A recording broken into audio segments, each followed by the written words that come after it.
Magandang araw mga katokers, mga katokis, mga katoshis. Welcome naman po sa ating panibagong vlog dito sa Talking Toshi Sports. Alright, pag-usapan natin itong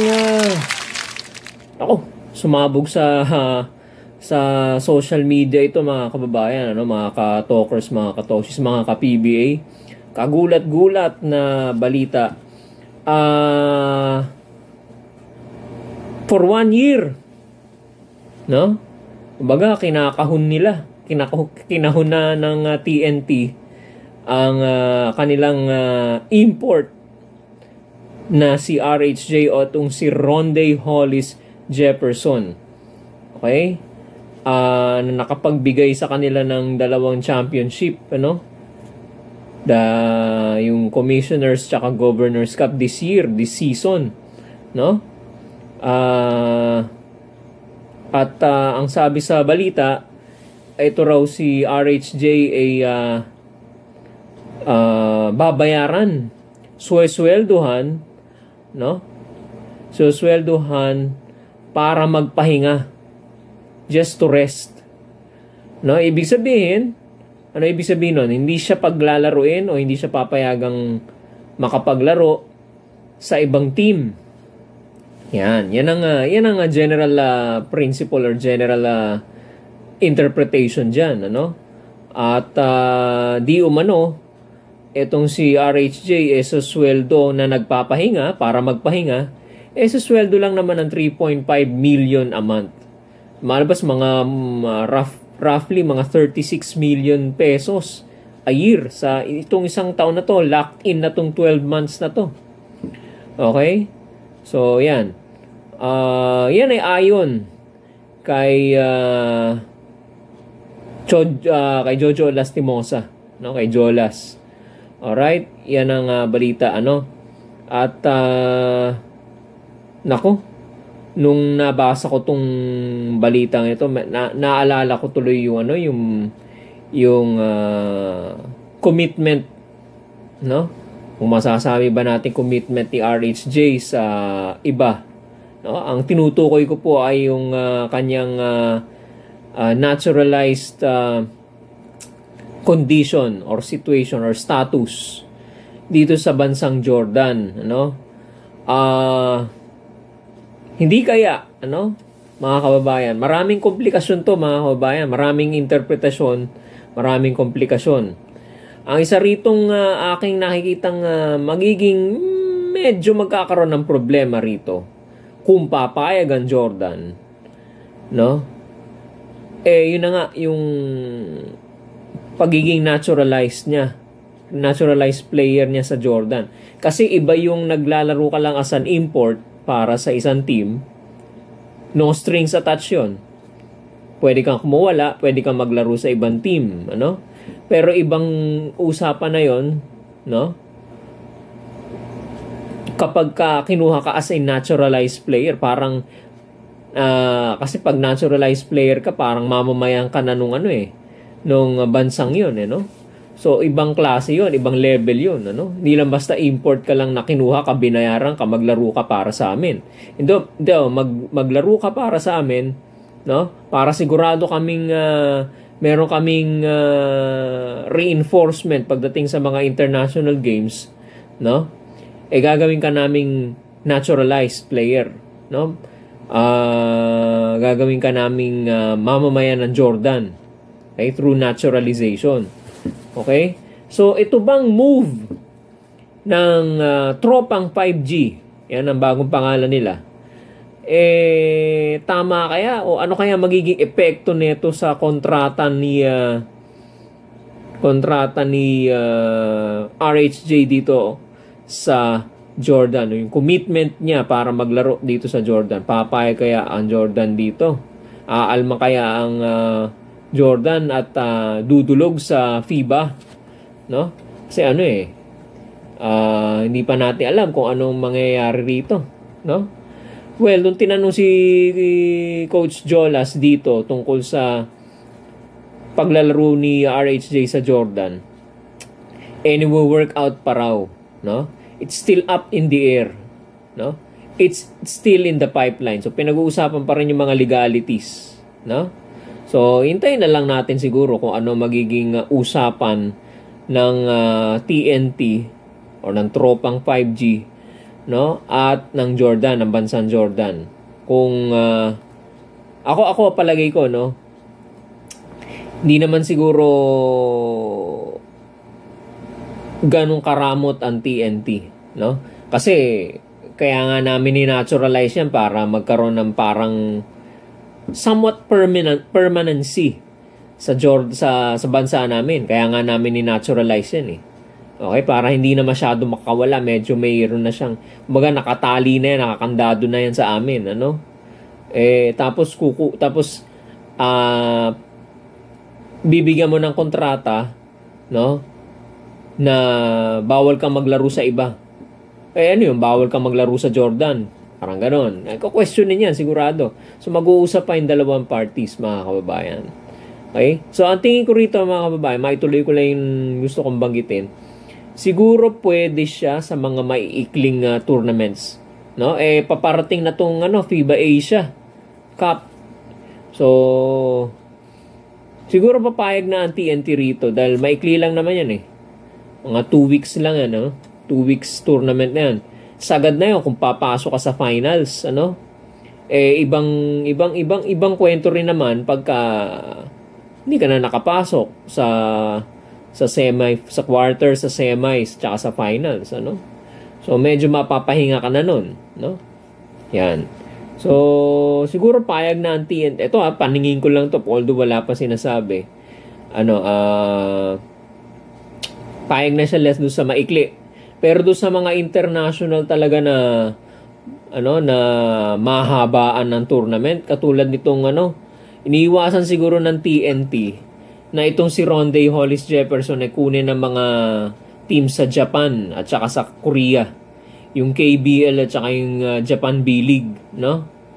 Siguro napapanood siya, no? Napapanood ang PBA ng mga kapitbahay lang natin sa Asia yan no? Hindi malabong makita ang laro nitong si RHJ, ano?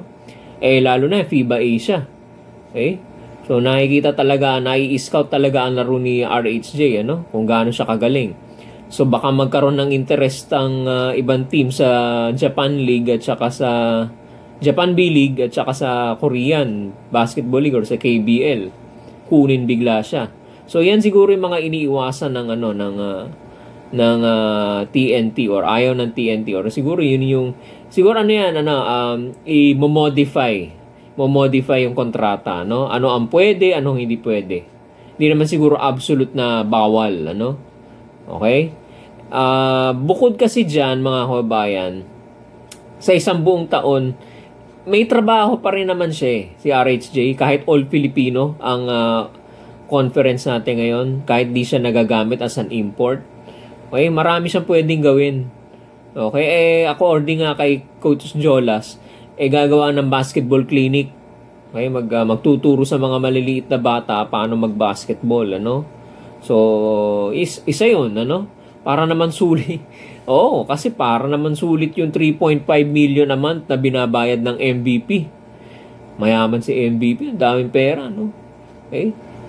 Yan. So, may trabaho pa rin. So, more or less, ang mababakante rito is yung 3 to 4 months, 3 to 5 months, more or less. Okay? So, yun lang yung parang binili mo sa kanya. No? Huwag ka na maglaro sa iba. Babayaran ko na yung sweldo mo dyan sa balak mong paglalaro sa iba. Ako na bahala. Ganun kayaman si MVP. Okay? Binili niya lahat. No? So, yan. Kung ganito ang magiging setup, no? Pwede rin gamitin ng TNT itong si RHJ na pang kumbaga practice player, ano? Yan. At gagawin nilang baga habang naghihintay, pakondisyon ka, maglaro ka para sa amin.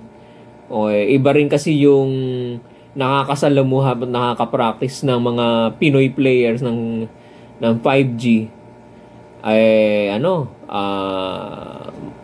import, no? Ayun. So, habang wala pang commissioners at saka governors, practice ka, makipractice ka sa amin, ano? O, trabaho pa rin yun, ano? So, hindi naman yung isang buong taon wala siyang gagawin. No? Absolute. Meron pa rin naman siyang trabaho. Kaya ako, sa palagay ko rito, okay lang naman din na mangyari ito. Kung afford naman, kung marami kang perang pambayad, bakit hindi, ano? Kaya lang maraming tataas ang kilay. Yan. Medyo magkakaroon lang ng mga legalities, mga conflicts na kailangan plansyahin. Okay? Kailangan pag-usapan ninyo yan. Kasi pag hindi nyo pinag-usapan na maayos yan, nako, malaking issue yan, mga kababayan. Ano? Yan. No? So, siguro nakita nila yung no?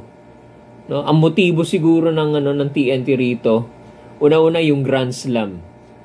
Okay? Para mag-level up ang performance ng mga Pinoy or yung line-up ng TNT. Makalaro natin, makapractice natin ito si RHJ, ano? Okay? Yung Grand Slam kasi yung target, no? At baka back-to-back Grand Slam pa. Okay? Yan. So, nakita siguro nila yung kay JB, no? Na siguro naglaro, di ba yung naglaro pa si JB sa Indonesia? So, dire-diretso siya. May Gilas, may Indonesia, merong import siya ng Hinebra, dire-diretso ang schedule, medyo nalaspag ang katawan, ano? Kumbaga, yung stress, yung pagod, yung fatigue factor took its toll sa katawan ni JB, at ayun naman ang ayaw na mangyari siguro ng TNT sa kanilang, sabihin na natin, resident import, no? Yan. So, tignan natin magiging kalalabasan nitong usapan na ito. Okay? At may gustong patunayan itong TNT. Okay? Ito palagay ko yung psychological side sa coaching. Okay? May gustong patunayan itong si Coach Chot Reyes kay Coach Tim Cone. Kasi dalawa na to si Coach Chot Reyes kay Tim Cone, ano? Nagpalakas pa ang Hinebra. So parang sampal kay Coach Tim Cone, ano? Nagpalakas na nga kami ng mga players, ano? Nagdagdag na kami ng players. May mga bumalik na from injury. Hindi pa rin kami nanalo ng championship. May Justin Brown din na kami. TNT pa rin ang nanalo. Tapos ang target pa ngayon Grand Slam. May gustong patunayan si Coach Chot Reyes. Okay? Yan. So alam nyo na siguro, kahit di ko siguro banggitin mga kabayan, na may gustong patunayan si Coach Chot Reyes kay Coach Tim Cone at sa SBP. Clue na yun, ha? Yan. So, yan mga kababayan, ano? Kayo mga kababayan, mga katokers, mga katoshis, ano ang opinion nyo dito sa pagsusweldo, no? Pagbibigay ng sweldo, kumbaga for hire na, no? Ako na bahala. For 1 year sa amin ka. Okay? Ano masasabi ninyo rito? Ito ba legal ba ito? Well, kung dadaanin sa legal, may lusot siguro, no? Pag-uusapan, ano? Ito ba isa na namang, kumbaga, sabi ng iba kaswapangan? Ayaw pagpapaglaruin sa ibang team? Swapang ba masyado ang TNT? O tama lang ito na protektahan nila yung kanilang import, okay? Resident import, okay? Kasi sure job yan para kay RHJ, ano? Kaya i-consider na niya. Biruin mo, no? Assured ka na ikaw na import sa commissioners saka sa governors cup next season, ano?